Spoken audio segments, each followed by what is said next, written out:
All right, hello and welcome to what will be the last lecture on group theory in this course.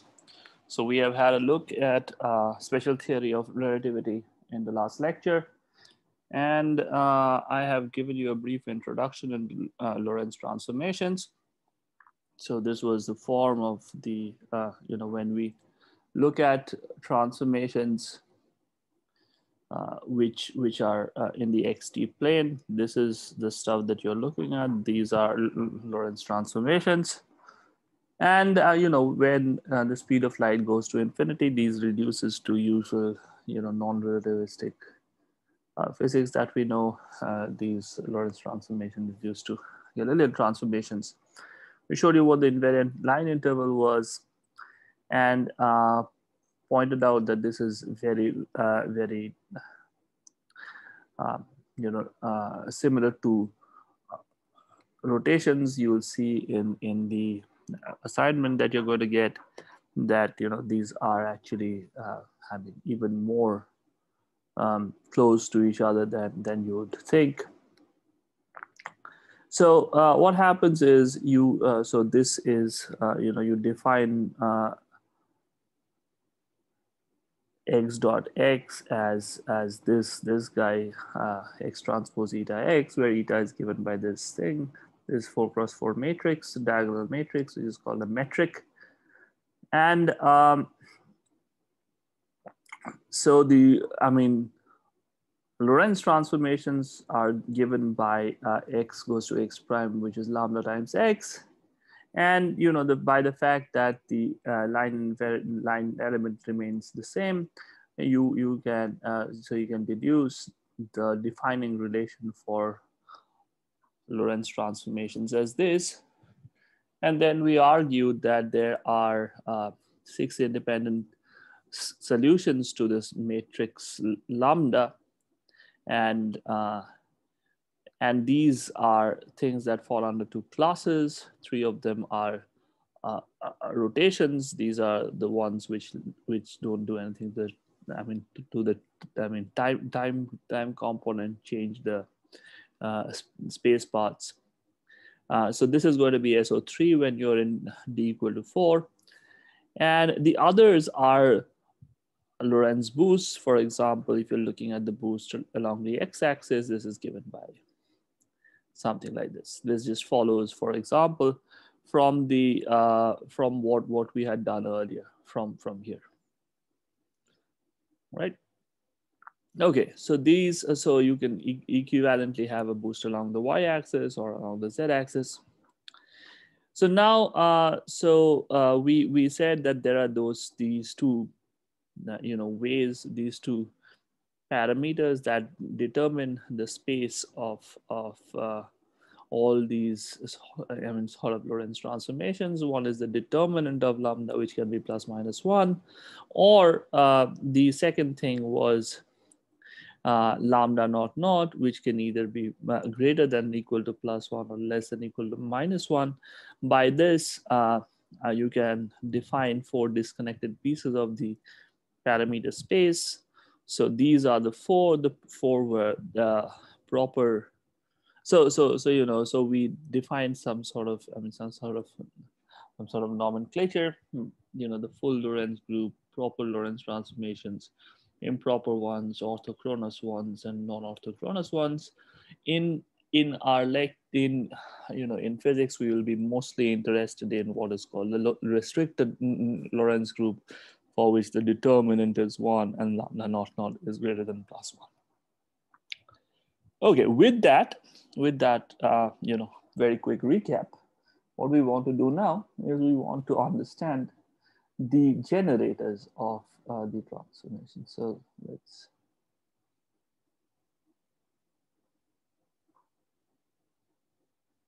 move Lorentz transformations.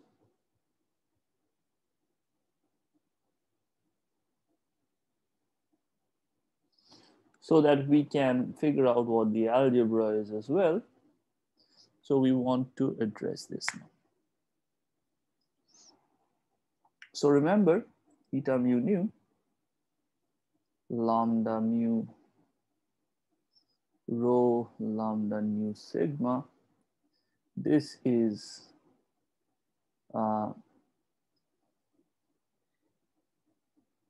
equal to eta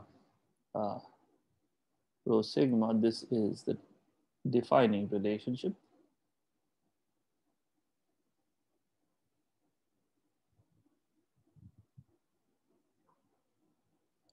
Now what we want to do is we want to look very close to the identity. Look close to identity. That entails that replacing this lambda mu nu by delta mu nu, which is the identity, plus something which is omega mu nu, okay? So let's do this.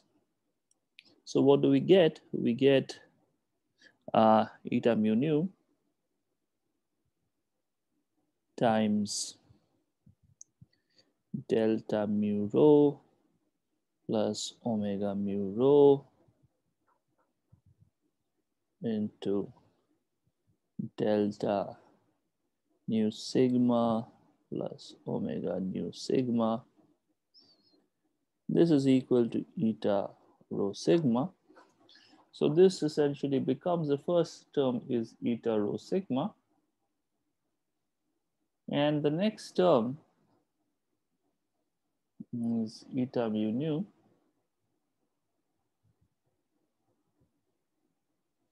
into delta mu rho omega nu sigma plus delta mu sigma omega mu rho is equal to eta rho sigma, right?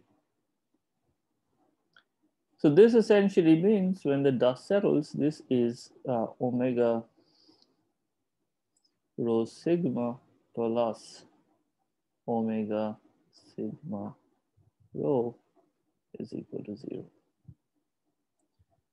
Which essentially also means that omega rho sigma equal to minus omega sigma. So this is antisymmetric in these lower indices, okay? Now, let's remind ourselves of Lorentz transformations. X primed mu is lambda mu nu x nu.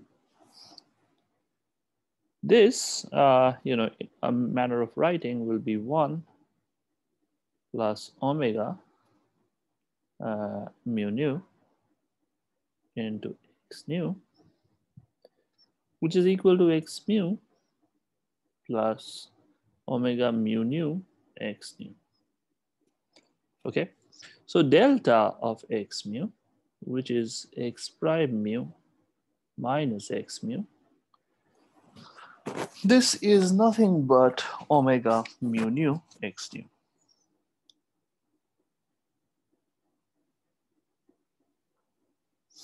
Very good. Now let's look at lambda mu nu, okay? So lambda mu nu is exponential of minus I over 2 omega alpha beta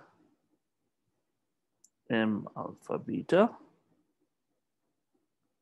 So this is the exponential.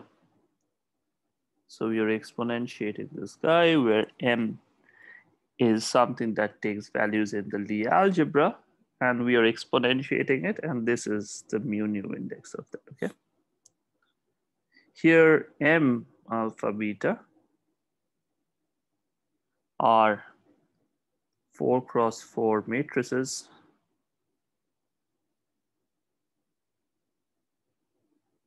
which form a basis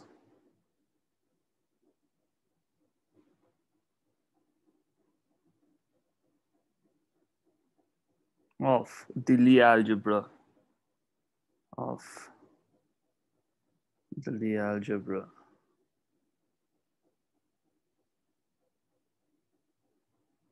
013. So we take the Lie algebra, we exponentiate it to get these finite Lorentz transformations, okay? We'll clarify this a little bit more as we go on ahead. So now, given this above relationship, what does that mean? So that essentially means that delta x mu is lambda mu nu x nu minus x mu, right? So let's plug this exponential piece out here. So this is exponential of minus I over 2 omega alpha beta m alpha beta. We want the mu nuth element of this guy. And we have x nu minus x mu.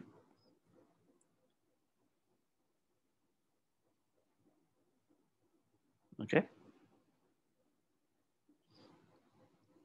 Now, let's do this again. Let's do this infinitesimally. So this is an exponential, okay? So we will expand out the exponential and we'll work in small omega alpha beta, if you wish, okay? So the parameter that is going to multiply the matrix m alpha beta is going to be small. So this is going to be 1. This is going to be a 4 cross 4 matrix minus I over 2 omega alpha beta m alpha beta. You want the mu nuth element of this, x nu minus x mu. So that is going to be, the first one is delta, so that just goes off. So what you get is minus I over 2 omega alpha beta to m alpha beta, and you need the mu nuth element into x nu, right? That is what you have got from this. So what does this give you? So let's call this first expression 1, and let's call this next one 2. So then 1 and 2, so 1 is equal to 2. So this implies that omega mu nu is minus I over 2 omega alpha beta m alpha beta of mu nu, okay?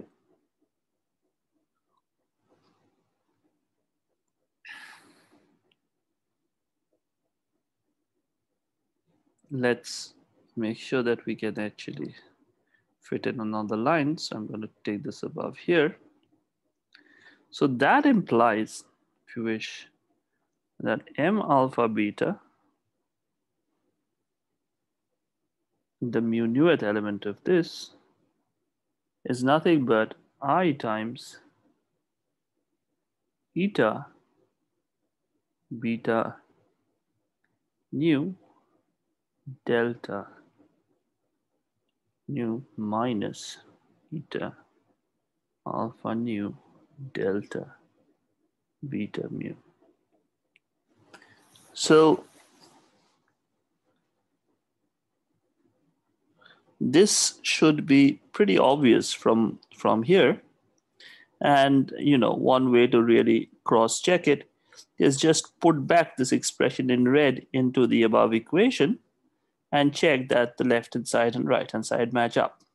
Okay. So this is the matrix form of the generators m alpha beta. This is matrix form of generators.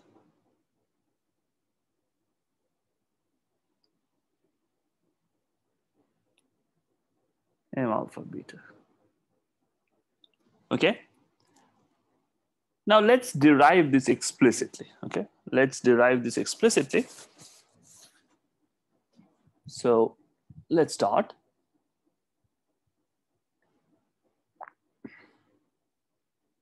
So deriving this explicitly.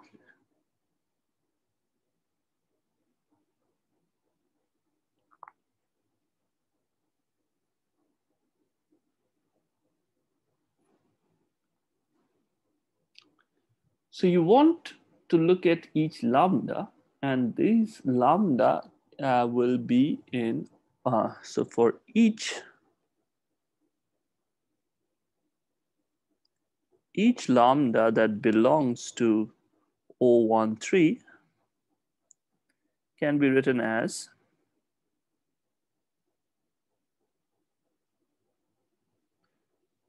lambda t is equal to exponential tu, where t is a real parameter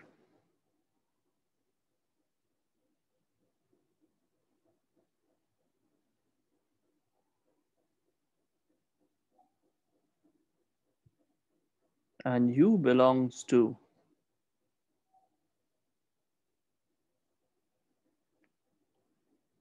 the algebra O13. Okay,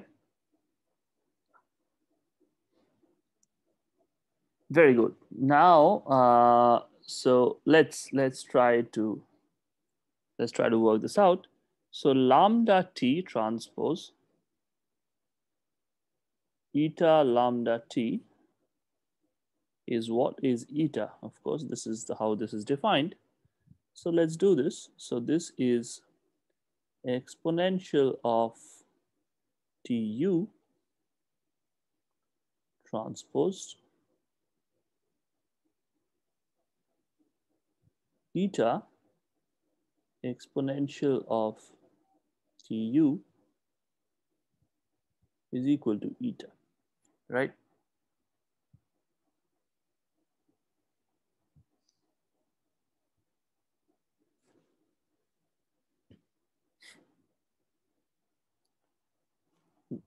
Now, ddt of exponential of tu transpose eta exponential of tu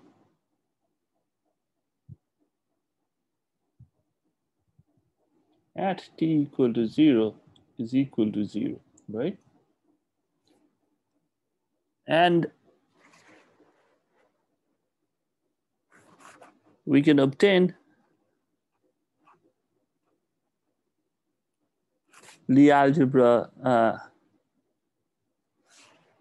conditions on the Lie algebra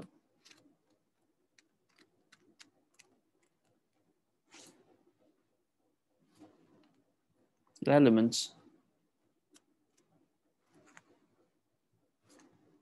from this. So let's do this. So this is 0 equal to ddt of exponential of tu transpose eta exponential of tu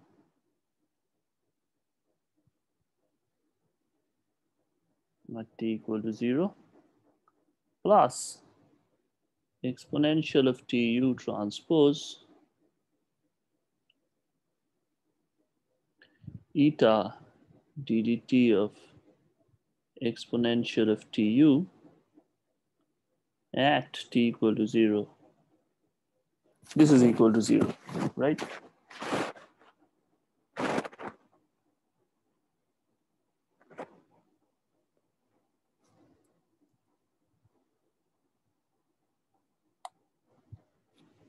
What does this mean? So this essentially means the following. This just means U transpose eta plus eta into U is equal to 0. Or simply U transpose is equal to minus eta U eta. So this is for all U belonging to O3, O13 in the algebra, okay?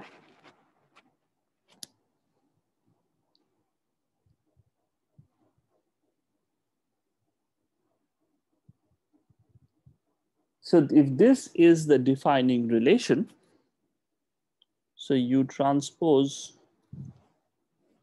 is equal to minus eta U eta, that would essentially mean that you can just write these things down. A00, A10, A20, sorry, not 1020, 0102. Oops. 03 and other objects here.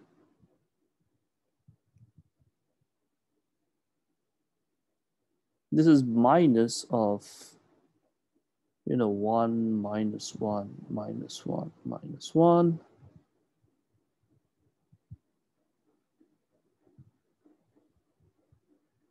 A00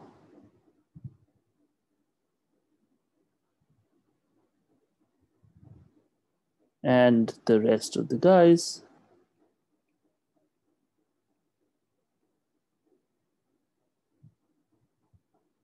And 1 minus 1 minus 1 minus 1. So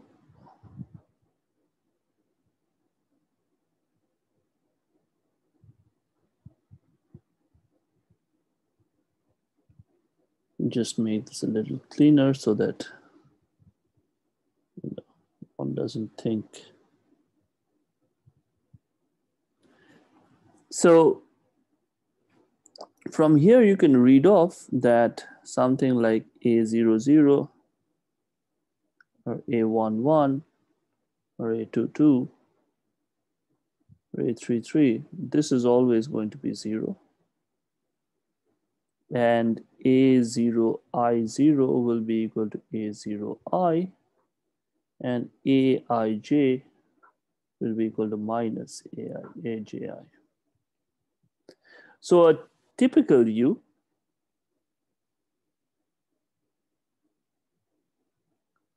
will be the following: with 0, A01, A02, A03, 0, A01, A02, 03.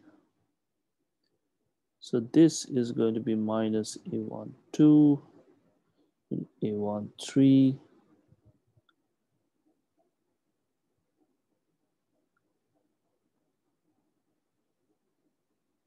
And similarly.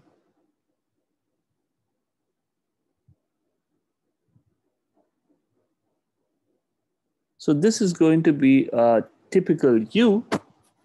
And from here, what we can do is we can choose a basis for a Lie algebra. Choose a basis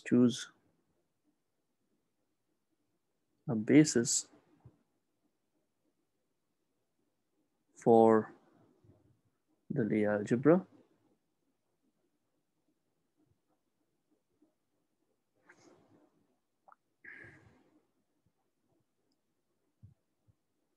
And the basis will contain M1, like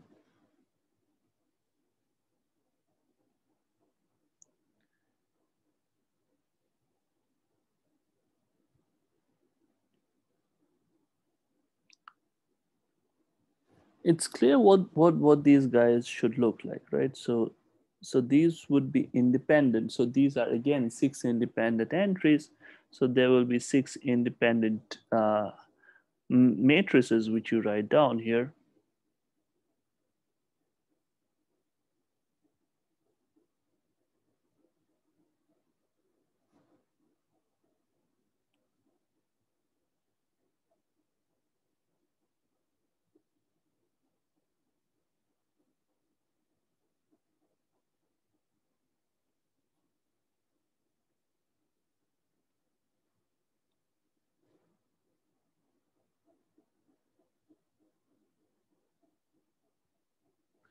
So, you know,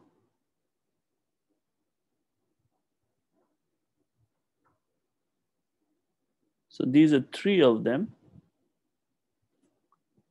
What we can do is we can find another 3 of these guys, which we'll call N.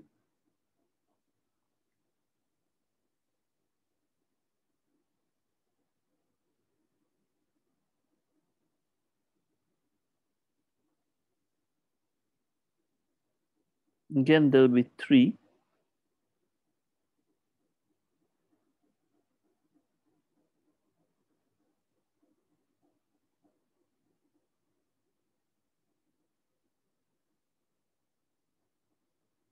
And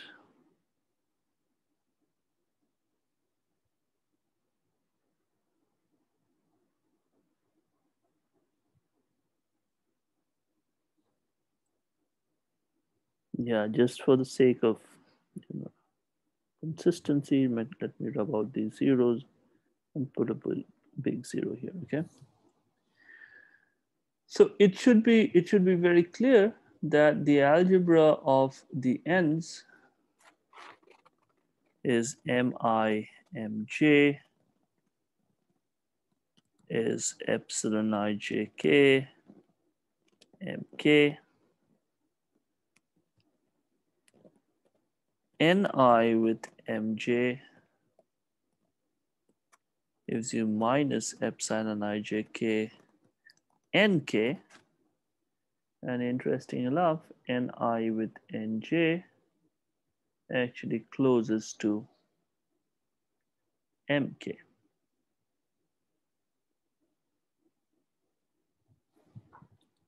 So that's very nice.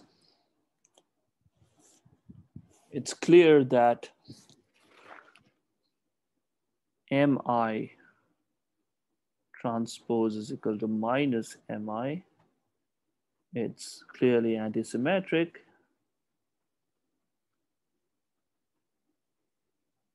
So these are the guys that generate rotations.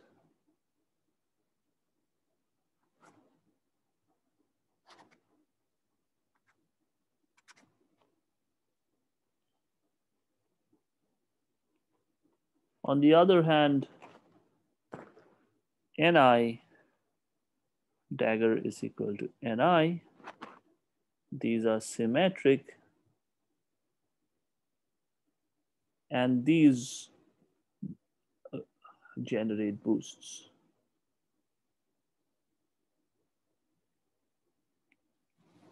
Okay. What you can do is we can construct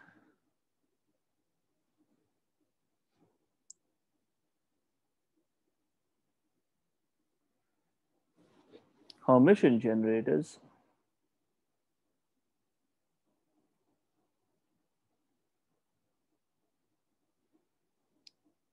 Jk, which is I times Mk, and anti-Hermitian operators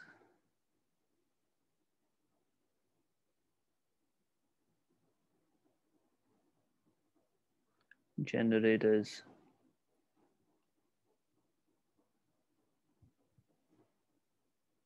Kk, which is I Nk,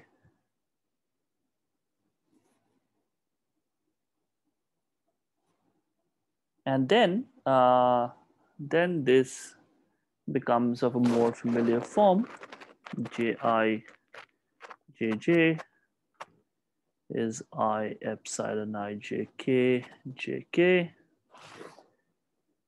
j I with k j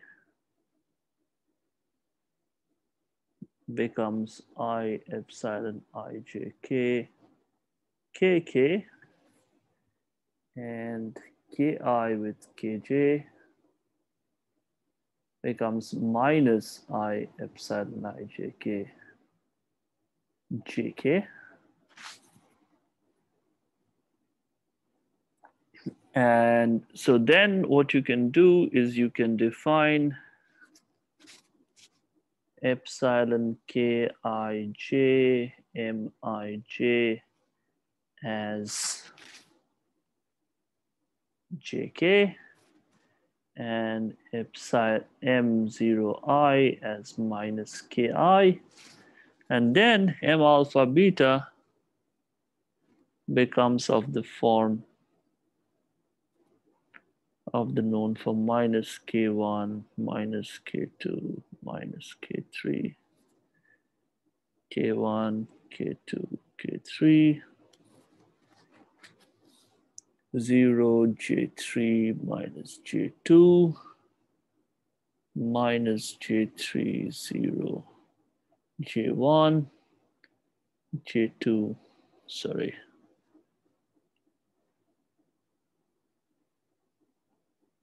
let this move up a little bit, and j2 j1 0. This is m alpha beta, and it's should be very straightforward actually now to see that the differential form of the generators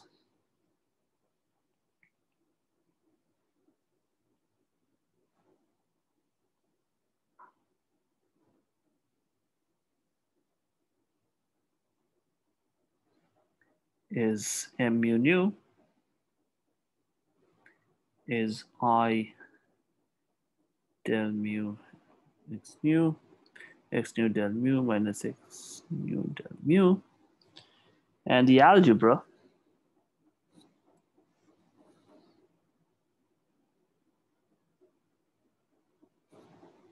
these guys is mu nu m rho sigma. This is I eta mu rho m mu sigma plus eta mu sigma m mu rho minus eta rho m sigma minus eta mu sigma m mu rho. You can add translations in, and when you do that, if you add translations, so with translations,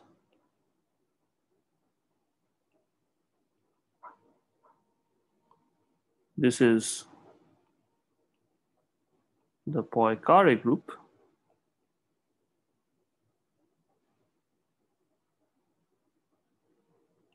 And then the commutation relations have turned out to be the following. So the generator of translations, let's call that P, like we usually do.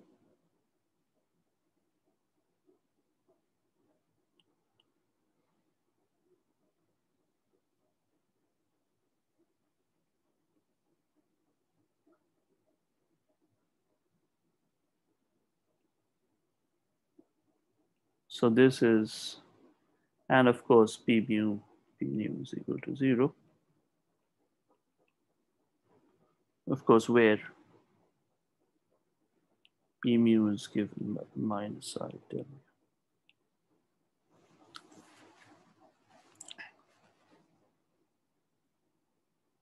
Now to classify irreducible finite dimensional non-neutral representations of the restricted Lorentz group, we are going to do the following cute thing.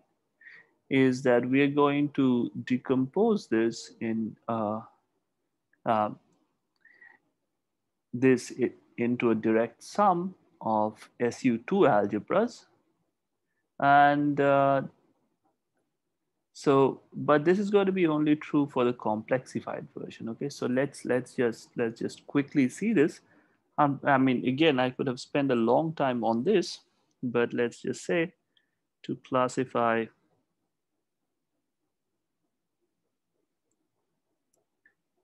irreducible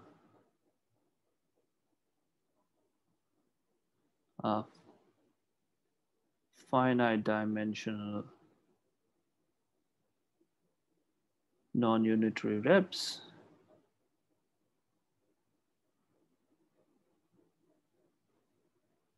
of the restricted Lorentz group,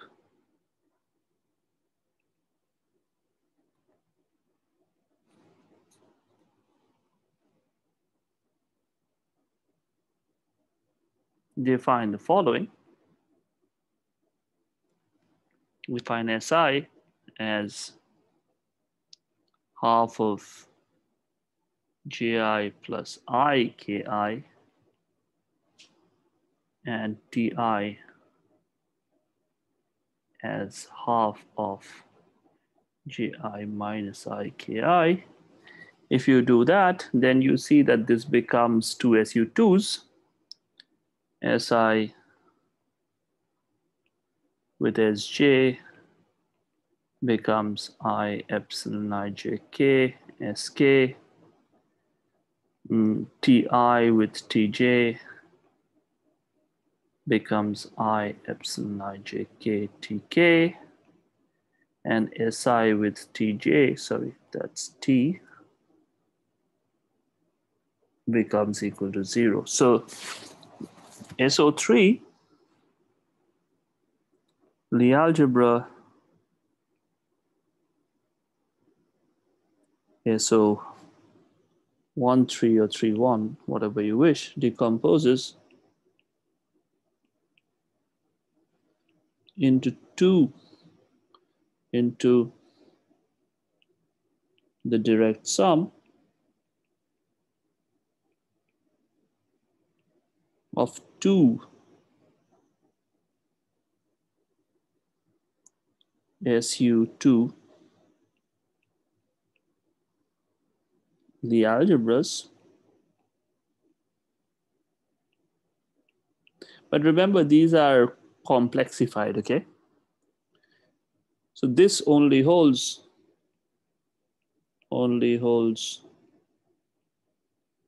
for the complexified theory, the complexified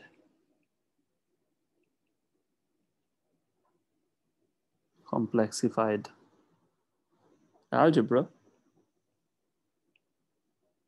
Yeah, so 1, 3. So this is in the reals, but you know, you take this and you sort of look at the complexification of it. So if you wish, SO3, which is defined in the reals, if you, complexify it, then this is equivalent to SU2 C plus SU2 C, okay?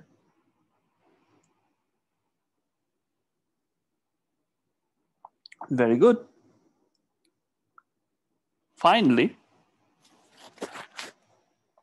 we wanted to show you the following, that SO13 is actually equivalent to SL2C modded out by Z2. Very similar to what we found for the SU2 case. I wanted to show you this. So remember there, what we did is that we had these three vectors, and we found Hermitian matrices. So there we had three vectors which were given by x, y, and z, and we found Hermitian matrices x cap which were given by z, x plus iy, sorry, x minus iy, x plus iy, and minus z. And there was a mapping between the two. For this was for the SO3, and this was for the SU2, right? And we mapped these two guys. Similarly here, what we will do is that we will map things between an X vector which has CT, X, Y, and Z, and something which is another, let's call that another X cap. And what we do is we add a CT term here as well. So CT plus Z, X minus IY, X plus IY, CT minus Z. So the game goes through very similarly, as in X dot X is going to be given by the determinant of the X of this 2 cross 2 matrix. So this is CT squared minus X squared minus Y squared minus Z squared. And what is going to happen is that now for the transformation, what we will consider X cap going to X cap primed, which is given by A, X cap, A dagger, where, where A now belongs to SL2C,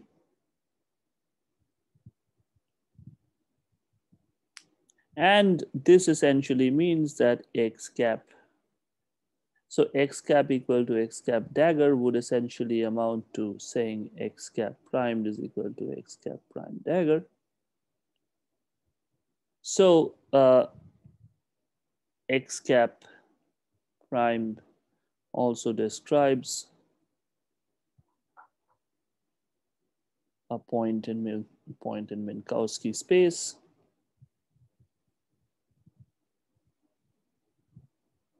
Space-time. Again, absolutely analogous to what we did last time around. So now what we want to do is, so the determinant, again, sorry. So the determinant, if you wish, the determinant of X cap primed is just determinant of A, X cap, A dagger. This is given by determinant of A, determinant of X dagger, X cap, determinant of A dagger. So these are 1, so this is equal to determinant of X. So this provides, so as we saw before, this provides a definition of Lorentz transformations in terms of these 2 cross 2 matrices.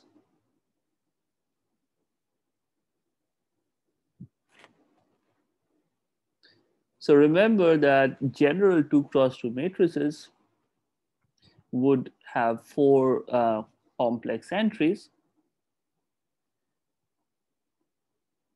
The requirement that the determinant is 1 reduces this to 3 such entries, 3 complex entries, which is essentially 6 real parameters, and you'd remember that these 6 real parameters again boil down to 3 rotations and 3 boosts. So yeah, so general 2x2 matrices means 4 complex entries.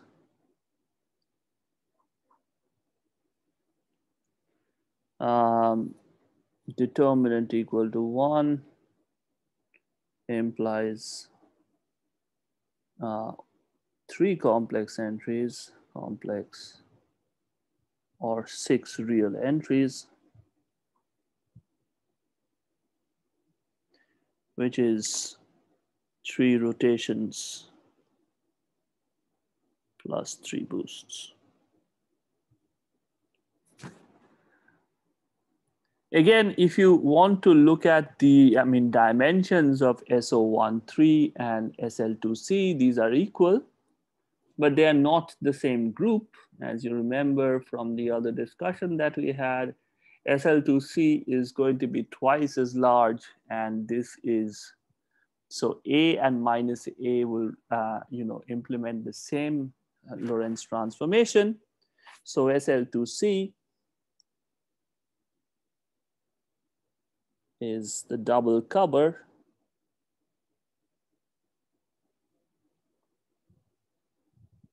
of SO13, or yeah, in group theoretic language, SO plus 13 is equal to SL2C modded by the C2. Again, as I was saying, this is precisely the discussion that we had regarding SO3 and SU2. So this plays out in one, in this higher dimensional case as well.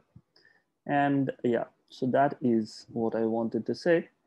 So yeah, so there is a lot more that you can try and understand regarding the representation theory of Lorentz and Poincaré groups.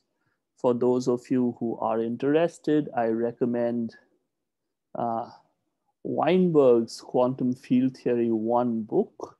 That chapter 2 in that is a wonderful, wonderful exercise. Wonderful, wonderful thing to read. So I urge you to go ahead and read that. If not now, then when you're doing quantum field theory later in life. But yeah, so that's something you should definitely read. So that concludes our discussions of group theory. And I hope you have had fun learning group theory. I have had fun trying to teach you group theory. And, if it were up to me, I would make this course wholly about group theory.